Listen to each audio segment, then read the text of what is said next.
কিছু কিছু মানুষ আছে পৃথিবীতে, রেগে গেলে অনেক চিৎকার করে।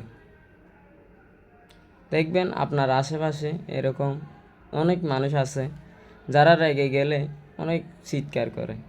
আবার কিছু আছে চুপ করে যায়, মানে চুপ হয়ে থাকে রেগে গেলে। আসলে চুপ করে যাওয়া মানুষগুলোকে দুর্বল ভেবে ভুল করবেন না। তারা আসলে নিজের আবেগকে নিয়ন্ত্রণ করতে জানে,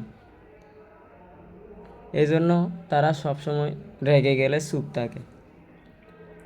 এই নীরবতা কখনো শান্তির, কখনো ব্যথার, আবার কখনো প্রচণ্ড অভিমান আর ক্ষোভের বহিঃপ্রকাশ বোঝায়।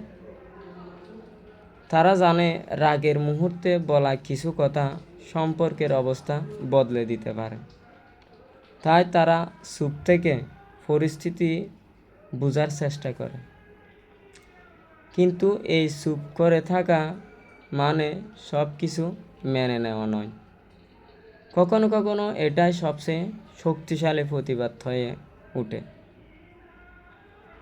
যারা চুপ করে যায় তারা হয়তো নিজের মনে হাজারো যুক্তি সাজিয়ে নেয়, হয়তো গভীরভাবে কষ্ট পায়, আবার হয়তো সঠিক সময়ের জন্য অপেক্ষা করে।